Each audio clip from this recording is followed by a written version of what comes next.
नमस्कार, मी नितीन मोरे मराठी धमालमध्ये तुमच्या सगळ्यांचं स्वागत करतोय। औचित्य आहे स्टार प्रवाह वाहिनीवरील एक नवी कोरी मालिका धागा धागा जोडते नवा। त्याच वाहिनीचे सर्व सतीश सर माझ्यासोबत आहेत। सर कसे आहेत तुम्ही? मी बरा आहे, तू कसा आहेस? मी सुद्धा मस्त। सर आपण लगोलग गप्पांना सुरुवात करूया। एक समाजामधला खूप सेन्सिटिव्ह प्रश्न, एक सेन्सिटिव्ह टॉपिक, आणि ह्या टॉपिकला घेऊन तुम्ही मालिका दाखवताय, मालिका सुरू करताय। काय विचार होता या विषयाला घेऊन, आणि काय असा विचार आला की ह्या गोष्टीवर आपण मालिका सुरुवात केली पाहिजे? जेव्हा कुठेतरी समाजात उपस्थित असलेला प्रश्न किंवा समस्या किंवा एखादा विषय घेऊन आपण गोष्ट बांधतो, तेव्हा त्याच्याबद्दल चर्चा होणं, त्याच्याबद्दल कुतूहल असणं, उत्सुकता निर्माण होणं हे फार साहजिक असतं। जेव्हा आपल्याला एखादी मालिका घरोघरी पोचवायची असते, तेव्हा आपण असा विचार करतो की करमणुकीसोबत आपण लोकांना विचार करायला सुद्धा कोणत्या विषयाने भाग पाडू। बरोबर। त्याच्यामुळे हा विषय निवडताना हे माहिती होतं की ही फार मोठी जबाबदारी आहे, आणि आपण ज्या व्यक्तींच्या अवतीभोवती ह्या गोष्टी घडल्या आहेत, ज्या व्यक्तींसोबत ह्या गोष्टी घडत आहेत, त्यांच्यासाठी एक संवाद निर्माण करू शकतो। म्हणून असं वाटलं की ही मालिका फार गरजेची आहे मांडणं आजच्या काळात। सर, पुढचा प्रश्न मी तुम्हाला असं विचारेन की दरवेळेला स्टार प्रवाह आम्हाला नवीन नवीन विषय घेऊन येतं। ह्याच्या आधी मुलगी झाली हो, त्याच्यानंतर आम्हाला रंगमाचा वेगळा, असं उत्तम मालिका आमच्यासमोर येतातच येत आहेत। या मालिकेमधून प्रेक्षकांना काय वेगळं बघायला मिळेल?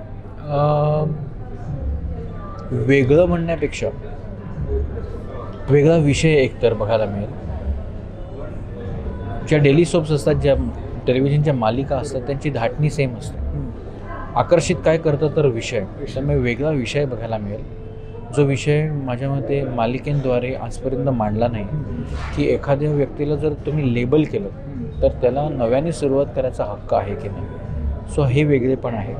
बाकी मालिकेची धाटणी जशी असते, रोज आपल्याला जो ड्रामा बघायला मिळतो तशाच पद्धतीचा ड्रामा नक्की बघायला मिळतो। सतीश सर, ॲज अ समाजात वावरणारा एक सामान्य व्यक्ती, एक कलाकार, आणि एखाद्या जेव्हा आपण चित्रपटसृष्टीमध्ये काम करत असतो तेव्हा आपल्या अंगावर असणारी जबाबदारी, हा सगळा व्यक्ती या विषयाकडे कशा पद्धतीने बघतो? मला प्रश्न नेमका कळला नाही, पण ह्या विषयाकडे बघण्याचा दृष्टिकोन सगळ्यांचा फार वेगळा आहे। त्यामुळे आपण एखाद्या व्यक्तीचा डिवोर्स झाल्यानंतर अरे तो डिवोर्सी आहे, ती डिवोर्सी आहे असे लेबलिंग करतो। असं होऊ नये, कारण का एखादा माणूस जो आजारातनं बरा होतो तर त्याला त्या आजारांनी हाक नाही मारतात। त्या माणसाचं स्वतःचं एक अस्तित्व असतं, स्वतःचं एक नाव असतं। त्यामुळे गोष्टी घडतात। कोणतीही दोन व्यक्ती एकमेकांसोबत लग्न घटस्फोट घेण्यासाठी करत नाहीत। काही घडामोडी असतात, काही प्रसंग घडतात जेणेकरून त्यांना असं वाटतं की कुठेतरी आपला निर्णय कदाचित चुकला असेल, अनफॉर्च्युनेट आहे ते। पण मग तो जो प्रवास असतो, तो समजूतदारीचा प्रवास असतो, खडतर असतो का तो फार विचार करायला भाग पाडणारा असतो, हे फार महत्त्वाचं असतं। अशा पद्धतीने ह्या विषयाकडे बघणं फार गरजेचं आहे। सर, सरदेशून जाता तुम्हाला शेवटचा प्रश्न विचारतो मी। आम्हाला प्रेक्षकांना या मालिकेमधून काय वेगळं बघायला मिळेल? त्यातल्या त्यात प्रेक्षकांना तुम्ही काय आवाहन कराल की त्यांनी ही मालिका आवर्जून का पाहावी? मगाशी म्हटल्याप्रमाणे विषय फार वेगळा आहे, आणि आव्हान करण्यापेक्षा मी रसिक प्रेक्षकांना हेच सांगेन की पुन्हा एकदा एक नवीन विषय, एक जबाबदार विषय, ज्यावरनं आपण आपल्या अवतीभोवतीसुद्धा आपल्याला जर वाटलं की कळलं की अशी एखादी बातमी आली आपल्या नात्यांमध्ये, ओळखीमध्ये, तेव्हा आपण त्याच्याबद्दल चर्चा करायला लागतो, बोलायला लागतो।